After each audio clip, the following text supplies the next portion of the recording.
Tesla's troubles don't seem to have an end in sight, and they're now struggling to sell those honkin' Cybertrucks. Sure? Yeah. Oh my God. Well, maybe that was a little too hard. And I'm actually shocked at how many of them I see driving around my little Houston suburb. Like, first of all, you live in the burbs, calm down. Second of all, I know that this is a fairly economically diverse area, but seriously, aren't there better things to spend one's money on? And third, oh my God, they're so ugly. They're just putting more cold gray steel in my life, and it's like the least cozy thing in the world. And I think the people who buy it and drive it are creatively uninteresting. People are seriously just driving these things to HEB like that's a normal size vehicle to just have in a grocery store parking lot, and it's not. That's fine in Carnival Teletubby Land, but this is real life. You just put a truck together with little plastic pieces. This is Legos. And apparently I'm not the only one who thinks and feels these things. Apart from all of the aforementioned reasons as to why Tesla Cybertrucks might be an ill-advised purchase, people are not as interested in supporting Elon Musk either politically or economically as they may have once been. According to an industry report from February, while sales of electric vehicles were rising overall, Tesla sales were declining, presumably in part due to Elon/Tesla boycotts, but also due to the high cost of Tesla vehicles and complaints over quality, safety concerns, and recalls. In addition to dwindling sales, the Trump tariffs were unkind to Tesla, and with Elon's close dealings with the president and the administration is planning another move that would negatively impact Tesla. Trump wants to end emission regulatory credits. These credits have generated billions of dollars in revenue for Tesla. So last month in April, a report showed that Tesla was stuck with 2,400 brand new Cybertrucks worth about $200 million in inventory. They can't sell them. Now the company isn't even accepting them as trade-ins. Third-party used car dealers don't want them either, so owners attempting to sell or trade in their Cybertrucks either have to take a huge loss on them or just be stuck with them. But from 2,400 units in inventory in April, a month later, there are now 10,000 unsold units, which translates to nearly $800 million in inventory. So why did they keep producing them? Well, apparently they have slowed down production quite a bit, according to Fred Lambert, editor-in-chief at Electric. Fred used to be a fan of Tesla and Elon, but he recently said in a tweet, "As someone who has been directly lied to by Tesla and Musk several times, I never take what they say at face value anymore." But Lambert said of the unsold inventory in a recent Electric article, due to low demand, Tesla appears to have significantly slowed down Cybertruck production in recent months. Therefore, this surge is likely more about Tesla discounting the vehicles, exposing the broader US inventory, than an actual major increase in inventory due to more production. It already looks like Tesla has slowed Cybertruck production down to a crawl, but I wouldn't be surprised if it pauses it soon. The hard part for Tesla is to admit defeat. Also, many of the Cybertrucks in inventory were built in 2024 prior to all of Elon's dealings with Doge. However, while all of this sounds really bad for Tesla, the problem might be even worse. Tesla inventory across dealerships across the country is difficult to track, but we can track Tesla listings. This data is based off of listings, but if Tesla has multiple vehicles of the same configurations at the same locations, they would only publish one listing, not accounting for the multiples. So that 10,000 Cybertruck figure could be, or is likely to be, much higher. According to Lambert, that many unsold units accounts for about 2/4 of Cybertruck sales. If this thing tanks, no pun intended, because it looks like a tank and I don't mean that in a complimentary way, I won't be sad about it. And honestly, I'm glad. Tesla was planning to produce 250,000 Cybertrucks a year. For who? Who are the people buying these things? I'm really hoping that this constantly escalating bigger is better thing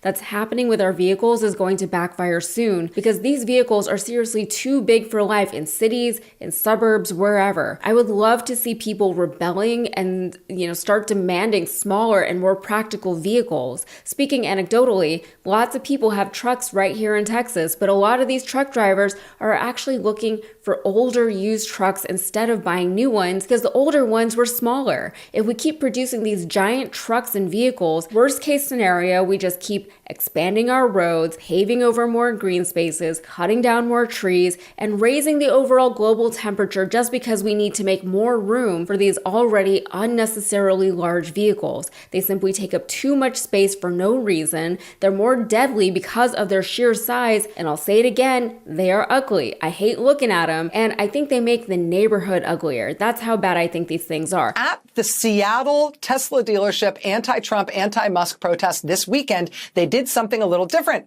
People also showed up there and set up what they called a free debadging station for your Tesla, for people with, quote, Tesla regret. How do you take the badge, meaning like the emblem, off your Tesla? Well, you use a heat gun or a hairdryer to warm it up, soften it up. Then you use some fishing line to basically kind of cut through the adhesive on the back of the emblem. And you see they've got that sign there in the upper right, says Tesla regret, and it's got a toll-free number and then a website. If you call the toll-free number associated with the free debadging Tesla regret effort, there actually is an answer at that line. What's up, everybody? Major Retired Richard Ojeda here. And are you or someone you love suffering from Tesla regret syndrome? You may be entitled to emotional compensation. You think that's a joke? Think again. TRS is a condition afflicting tens of thousands of Tesla owners. It's characterized by persistent feelings of deep discomfort when driving a Tesla you bought because you cared about the future, only to find that the CEO is a fascist megalomaniac out to destroy the U.S. government and sell it for parts, then enrich himself with contracts to do some of the same work. People are out here literally removing the T from their cars like it's a scarlet letter. You don't do that unless you're feeling something deep, buyer's remorse, political guilt, or just straight up embarrassment that your car makes people see red at stoplights. If you own a Tesla and aren't sure why you should sell, press 1. If you can't afford to sell your older Tesla, press 2. If you are simply attached to your Tesla and don't want to sell, press 3. If you own a Cybertruck, it's probably best for you to hang up now and deal with the latest recall. You have to admit, this probably isn't the situation most Tesla owners envisioned when they decided to go electric. Not that long ago, people were genuinely excited about moving away from internal combustion engines, about doing their part to help the environment, and it felt like progress. Well, unless you were a Republican in Congress screaming that EVs were too woke and somehow part of a socialist plot to ban pickup trucks. But now, there's been a serious shift in public opinion around electric vehicles. And not just among consumers. Investors are feeling the pain. Tesla's value is dropping, and the shine has worn off. Elon Musk made himself, as you'll remember, the face of that Wisconsin judicial election. He took a drubbing there. There's now been a lot of data that's looked at that election that showed that for all the money that he spent on that conservative judicial Supreme Court candidate, that he actually hurt the candidate more than he helped the candidate. And the Trump administration very quickly has been kind of ditching Musk and decoupling itself from Musk because he's become so unpopular. And that brings us here to the moment when even seasoned professionals couldn't keep their composure. This wasn't some late night comedy sketch. This was a live MSNBC panel, Morning Joe, and the conversation turned towards Elon Musk. Not just his stock problems, not just the Dogecoin-fueled fantasy economics, but something deeper, something weirder. Financial analyst Steve Ratner had just laid out Musk's failures. The flailing Tesla stock, the fact that his so-called Department of Doge hasn't made a single meaningful dent to government spending, and then came that moment. Can we talk about his legions of children in the Wall Street Journal expose? Please, please. God. That he's DMing Claire. women on Twitter and saying, have my baby. What and is giving them that? his sperm. Oh. And then he told one of the women, this killed me, told one of the women that he expected her to have a C-section rather than a vaginal birth because that would impact the size of this child's brain.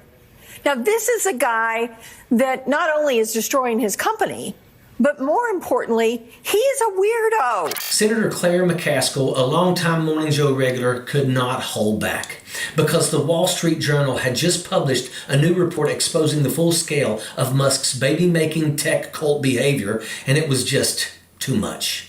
This was the reaction, not from the internet, not from satire, but from MSNBC anchors, finance experts, and a U.S. senator. They recoiled because what they were talking about wasn't quirky, it wasn't eccentric, it was profoundly weird, and there we go.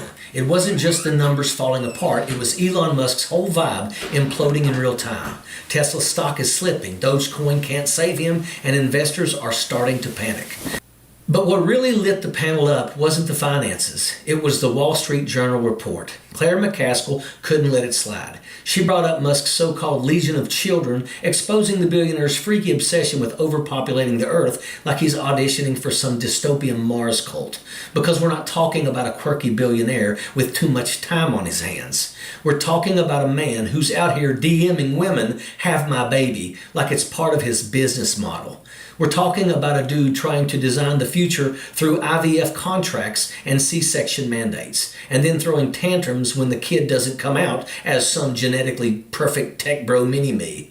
Claire McCaskill called it what it was, profoundly weird. The whole panel just kind of recoiled. Because what do you say when the richest man in the world is treating parenthood like a lab experiment, trying to build an empire of children like it's a startup portfolio? This is the face of Project 2025's tech bro dream. A guy with a god complex, too much money, and a mission to reshape the world in his image. One Neuralink, one propaganda tweet, and one NDA baby at a time. And while the Morning Joe panel is doing damage control for their brains, Tesla owners are out here removing logos, dodging eye contact, and quietly peeling off bumper stickers like they're erasing a bad tattoo. Because nobody wants to admit that they bought into the cult of Elon. And that couldn't have been better portrayed than in Rachel Maddow's commentary about the Seattle organization's idea to offer Tesla owners a phone number to call for help. It's obviously a joke, but damn, it hits a nerve.